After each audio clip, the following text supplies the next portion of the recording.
But, as I say, this now is the mounter's bench, so this is where most of the work in the factory would happen, where those pieces of jewellery would be, the parts of the piece of jewellery would be soldered together.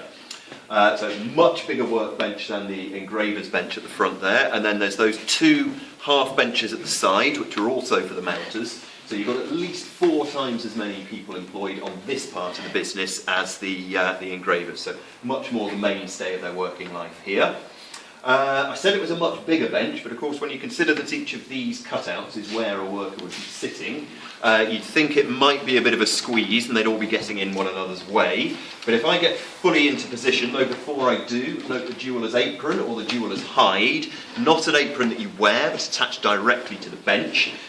This is where their focus would be, at the jeweller's peg, where they'd be working at whatever they were working on. So any of the drift of particles of gold and offcuts would fall down here into the apron and be kept there safely. And this would be more fodder for the furnace from time to time. But with these, because the tools that they used were made of iron, there would be some iron filings mixed in with the gold. So before they emptied these, they would go over them with a strong magnet, draw off all the iron, and then be able just to put the gold itself into the furnace. So save themselves that work further down the line. But once I'm fully in position, and when you consider that the work itself is all small and intricate, your focus is close up here, it's all in the wrists and hands and fingers, you don't need anything much in the way of shoulder and elbow room. So you can see that although it looks a little rustic and cobbled together, and that they might all be getting in one another's way, in fact it's a really well designed little workspace with all of the room that you need for the task that you're involved in, but with not an inch of space wasted. These areas to the side, by the way, would have been strictly off limits. We can use them because there's only ever one of us at a time here, but they didn't want arguments breaking out over who was using whose space. But even so, you've still got room in front of you for resting little odds and ends that you need to. And as I say, the actual bits that you'd be working on would be of quite a small scale themselves. And then the most important piece of kit, certainly from the point of view of the soldering that they would have to do, is the gas lamp here for their flame. And this has quite a story attached to it as well. It's called a Birmingham Sidelight and was first developed specifically for the jewellery trade here in Birmingham, which gives you an idea as to how important it is in our industrial history. And during the period of its greatest growth and prosperity, between about 1850, which coincided with a couple of key events in the history of the trade, the 2 great gold rushes in California and Australia, which unleashed more gold onto the market at any one time than had ever been seen before. So even though it was still a high value commodity, it was at a relative low in terms of its cost. Also, the introduction in this country of the new 9-carat gold standard, with pure gold being 24 carat, 9 is 37.5%, so well under 50% pure. But this was what allowed the expanding middle classes in Britain at that time to make their first footsteps into the jewellery market. In fact, interesting little digression, I had a Dutch visitor on one of my tours a few months ago, and she said that in the Netherlands they do not consider 9-carat to be proper gold at all because it's too diluted, but that certainly wasn't anything that troubled the market here. Indeed, Smith & Pepper was a firm that specialised in 9-carat, so they were relatively mass market, going for a big audience rather than that high-end individually made products. So from about 1850 up to 1914, when with the outbreak of World War I the trade dropped off a cliff, there were something like 70,000 people who owed their livelihoods to the jewellery trade in Birmingham, about 30,000 of whom were the craftsmen themselves. And then the others would be in all the various supporting trades, most of which would spring up here in and around the quarter itself, such as the bullion dealers, the tool makers, the mould makers and so on. So it might seem as a bit of an extravagance to have this one quite fancy piece of kit developed for a single trade in a single city. But in fact, at that time, the jewellery quarter was the largest centre of jewellery manufacture anywhere in the world. No exaggeration to say that we were the world's jewellery workshop, so in fact, no extravagance at all. It would have found a good market here. But then, to show it to you in operation, although before I do, these here, these beautiful old things, which look like something out of a Victorian scientists' workshop were the ones that they were still using right up until when they stopped working in 1981. Regrettably, they were no longer fit for use when they came in to turn the place into a museum, so they had to fit this newer model for demonstrations, different in form but identical in function. You can see it's got these two taps here. The first one, well, the nearer one to me, is for the gas supply itself. We just get that lit, and you can see we've got this very pretty dancing orange flame, but for any practical purpose it is useless. You get a nasty burn off it, but it's nothing like hot enough to melt gold. So this other tap would be, and I'm afraid I have to use the conditional because our machinery is on the blink and we're finding it very hard to get it fixed, but this would be connected to a compressed air tank. So obviously if you turned this on, you'd introduce more air and therefore more oxygen to mix with the gas, which would give you that same effect as if you open the air hole on a Bunsen burner. You'd get that hot, roaring blue flame. However, this is a relatively recent innovation. Was added to what was the original bit of the Birmingham sidelight sometime in the 1960s, and what jewellers used before then was the seemingly primitive technology of a blowpipe. Now I just need to find the one that has my name on it, which is sometimes easier said than done. Not, I hasten to add, because I am any sort of jeweller myself, not even raw apprentice, let alone fully trained, but because for, and I should say this quietly in case the ghosts of any former workers are listening in, for reasons of health and safety, we all have our own individual blowpipes. Now, it's as simple a process as the simple technology would lead you to believe. With the blowpipe just at the end of the gas pipe here, you just blow through, and I'll give you a couple of demonstrations to show you just what an effect you can have. So first one coming up here.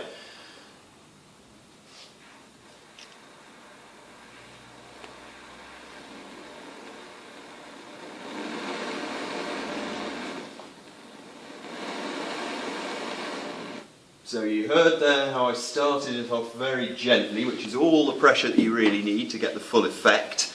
Hopefully you would have been able to see that sort of thin blue lance of flame, but you'd certainly have seen the orange disappear and you get that familiar roar. But then if I use this, which I know looks like nothing on earth, but is another important piece of jeweller's kit, though this one has certainly seen better days. It was called a jeweller's wig or a jeweller's boss. And it's what they would use to keep two parts that they were going to solder together in place so that you could get those nice and close to the flame but without getting the hand in the danger zone. I'm just going to use it as a target. This really, I think if you can all sort of, again, leaving the space directly behind me, but if you can cluster as much close round behind me so you get the best view you can. Keep your eyes on this top panel here. And you should, if I get my aim spot on, which I don't always, so apologies in advance if that happens, you should very quickly see the difference that you can make just with this simple and primitive technique.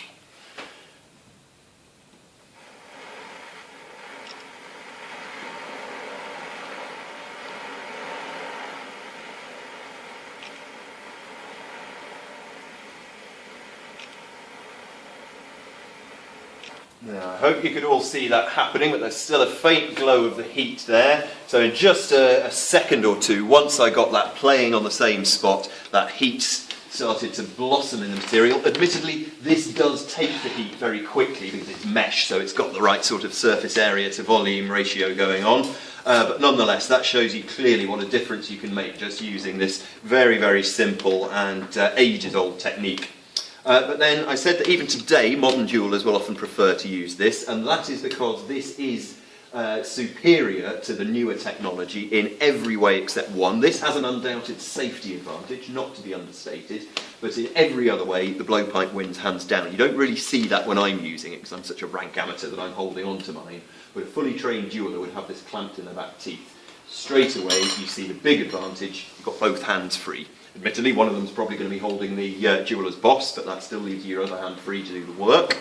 It also means that you don't have to worry about fiddling around with a tap to change the air pressure. You as the individual can do that yourself and with much more speed and accuracy than messing around with here.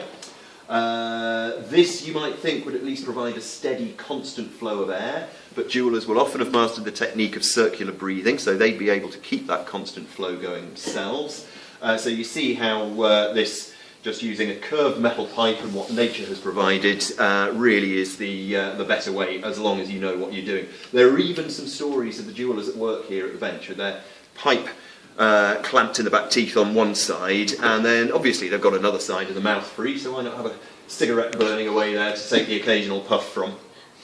But then one final aspect of this piece of kit that I'm going to show you, which was the thing that really made it the Birmingham sidelight and that made it so useful for the jewellers that it was designed for in the first place.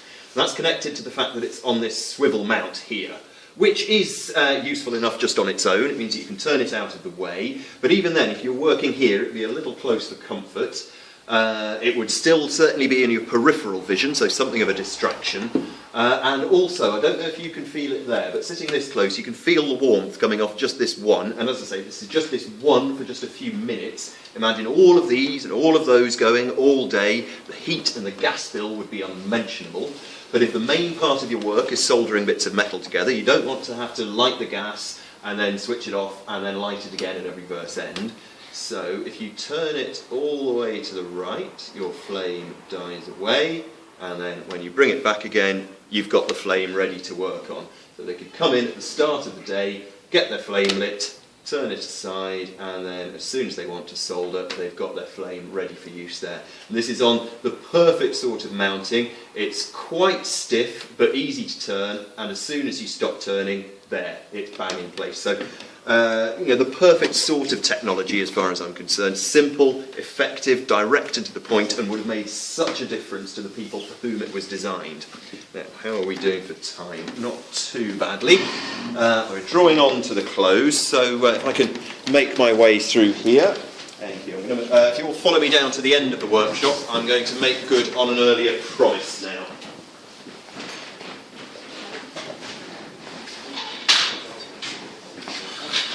And I think there'll be too many of you to all be able to see at once. You'll need to be able to see down into this pit, down to the, as you're looking, far left corner. If I can have about half of you, which will be 8 or 9, sort of clustered around this barrier, then I'll do another demonstration for the ones who are behind and unable to see. There is this window at the side here as well, which offers a view down, and if we can have as much as possible the shortest to the front of those who can see over further back. But I said that I was going to make good on an earlier promise. That promise is that you would know by the end of the tour what a drop stamper is and does. So remembering Arthur Brewer right from the very start, he of the 60 years employment, this is where he spent most of those 60 years, and these are the drop stamps. So obviously a drop stamper is someone who operates these machines, but I'm going to show you what that means in a few minutes. Before I do, and even before I step down into Arthur's pit, you can see, which is how this area was affectionately known, as he was such a long-term employee, you can see clear evidence of his 60 years employment in this beam. That groove was not there to begin with, but was gradually worn away as Arthur stepped down each morning to his workplace. And this is where he spent most of those 60 years. He wasn't a fully trained jeweller himself, so he hadn't mastered every aspect of the trade, but he was second to none on using these, so was employed purely as a drop stamper, and was so expert on these that he was one of the few workers in the factory who was on a salary rather than being paid piece rate. So even if there was nothing for him to do on these, it was still worth having him on the payroll so that whenever they did need to be used, he could swing straight into action. And then it's an even simpler principle than the fly presses, but I'll just explain it on this one. This smaller one's the one I'm going to demonstrate. You have the great big weight here on the end of the rope, which goes up over the wheel and comes down the far side. The die is at the bottom there, and the force on the underside of the weight. So if you put a blank piece of metal over the die and then pulled on the rope, the weight would go up. So obviously, if you let the rope go, the weight's going to come crashing down and you would stamp a deep design into the piece of metal. These would be used, like the big fly press, for stamping out those original component parts, but when the nature of the design was such that that extra force was needed to really push the full detail into the metal. Then, just before I do the demo, I'll tell you a little more about Arthur himself, who was quite a small man. He weighed about 9 stone, talking about 57, 58 kilos for anyone who doesn't speak Imperial. And then this largest of the weights is about 8.5 stone, something like 53-ish kilos. So lifting almost his entire body weight using just his own physical strength, which led the Smiths to be a bit worried sometime in the 1960s, by which time Arthur himself was in his mid to late 50s, that the work would be getting too much for him physically. And they fitted motors to all of these drop stamps, which has the effect of making the weights virtually effortless to lift. Arthur, however, carried on doing the job in his same old time-honoured fashion, partly, I'm sure, out of a bit of professional pride, but mainly out of good practical common sense, because he'd been doing the job for so long. All the parts of the work had become automatic, and if he'd started using the motors, which make such a difference, he would have had to first unlearn a lot of what he'd taken on over the years, and then almost learn how to do his own job again. So as long as he was still physically up to doing it that same old way, it made good sense for him to carry on doing it like that. I certainly am going to use the machinery though, even though this one's only about 5.5 stone. I think that's about 35 kilos. I have tried lifting it once without the motor, and you certainly know about it. I wouldn't even go anywhere near trying that one. I'll get everything set up first before I put the machinery on, because that makes its own little din, which will give you another idea as to why Arthur was resistant to its use. But first of all, I get my blank bit of metal, just brass in case any of you are getting any ideas. Put it, and these Perspex screens as well, these were something that were part of the museumification process. Arthur's only safety feature was this big catch at the side here. But I get my blank bit of metal and put that over the die, get it nice and central, and then that's it, that's the setup done. So now, on with the motor. And then the first thing you have to do is release the safety catch here. You do that just with a little pull on the rope. And then before the main drop of the weight, you have to bed the metal into the die. You do that just with a little tap of the weight. So that's now ready to go. Pull this up to about face height. You saw how easy that was to lift, so you see the difference that this machinery makes. Then that is ready to go. Get ready for the bang. 3, 2, 1. And that is that. Now, those of you further back, those of you at the front can swap places with those further back. I'll do another demo so that you all get to see that properly. Obviously, a very popular piece in their catalogues. They called it the Head of Minerva, Roman equivalent of Athena, goddess of wisdom, so you can see why that would be a popular piece. All sorts of people would want that association. But the piece itself is just this round boss. The excess metal would have to be trimmed away. So once Arthur had stamped them out here, he would pass them up to the bench, and if I can just emerge from Arthur's pit, that is where the women in the workshop, at least in the early days, before they were granted more work access, would finally get something to do. Sorry, I just need to swivel through here.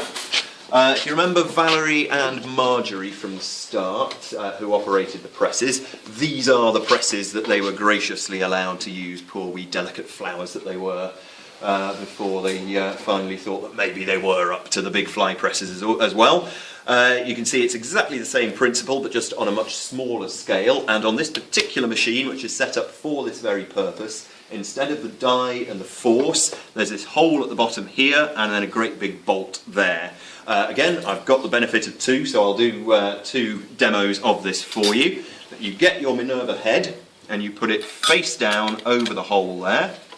Then, releasing this safety collar, you can turn the handle so you bring the bolt down to just above, and once again, it's much more a case of just pushing it through than really having to put your full welly into it.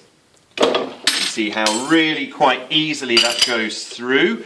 Again, if we can have a bit of a changing of the guard, so those of you further back can make sure that you see how, so the more they can produce, the more they would earn. The excess metal, and you can see how neatly, just from that one push of the bolt, that's been trimmed away, but the excess metal would stay on top, so that they could just sweep that out of the way and get the next one in. And then the bit that they actually wanted to keep, the Minerva head, would fall down into the drawer under the desk. So they would all be kept nice and safe there. They wouldn't have to worry about keeping hold of them or keeping account as they were going along. They could just keep stamping and stamping away, and at shift's end they wouldn't even have to count them up then. They knew the weight of an individual one, so they would just have to put them all on the scales, do the division, and that would tell them what they had earned for that shift. But then I'm just going to show you, if I can find the essential other piece, a couple of things associated with the Minerva head, because I told you when I was down in Arthur's Pit that it was a very popular piece in their catalogues. But holding it up, yes, from front on, it's still got this lovely design, but if you look at the back, it's hollow, it's backless, it looks half finished at best. How can this even be called a piece of jewellery? But this really shows you the two sides of the trade coming together in one piece. You've got the artistic, creative side, represented by the beautiful design itself, but then the business and commerce side is shown by the fact that it is only half finished. Most of the designs in their catalogues are sort of set in stone. This is how it is. If you don't like it, tough, you can choose something else. But with something like this, they gave the customer more choice as to how it could be finished off. And obviously, if you give the customer more choice, you're going to do better in business. And they would always stamp out a load of these discs at the same time, which are the same diameter as the Minerva head. So if you imagine one of those soldered to the back, straight away you can think of all sorts of possible applications for this. They would often be used as a very smart button, or if you attach a pin to the back, you've got yourself a brooch. Put a chain on it, you've got a pendant. If you solder two back to back, and then two of those would make a pair of earrings. So just in those few seconds, that's 4 possible uses for this. So a bit of a big claim for this 1-inch diameter piece, but you almost see the trade as a whole in microcosm coming together in Minerva's head, almost as if her wisdom is carrying on down through the ages. Now, that's just about where I'm going to leave things, but before I do, since I've not overrun quite as catastrophically as I normally do, if you look at the fan right above the door there, just down that little passage, you can see from the blades of that fan that it's taken quite some punishment over the years. And that's not the work of time and water and air on iron, but it is a result of the sort of things that that fan was needed to deal with. The fact that it's in that sort of state shows you, yes, that it was needed, but also that it worked. You could see that it worked also by thinking about Arthur. Most of all, something that they would use right at the end of the whole process, and that's still used today in jewellery manufacture, in the electroplating process, which involves dipping the finished piece in a gilding solution. And one of the chemicals involved in this, as I say, still to this day, but used in a much safer way, is salts of cyanide. Now, I don't know if any of you know what this looks like. I know that one of you is learning to be a jeweller, so you're the only one really with any possible excuse to know what salts of cyanide looks like. I'd be rather worried if any of the others of you know. But in its solid form, it's a white crystalline substance. Now, if I can just snake my way through here, the room where they would keep this salts of cyanide was just off here, which is also where they would make the tea, which might involve using a white crystalline substance. Now, I have tried to set that up to make you think the worst. Fear not, the worst never actually happened, which again shows you that although there seems to be scant regard for health, safety and even life itself, they clearly knew what they were doing, and that these things must be kept well labelled and kept apart. But still, it's just one more example that is incomprehensible to modern sensibilities, that you would have these two easily confusable substances, one of which will sweeten your tea, the other will mean you'll never need anything sweetening again, in such close proximity. But, as I say, they clearly knew what they were about, because nothing ever went wrong.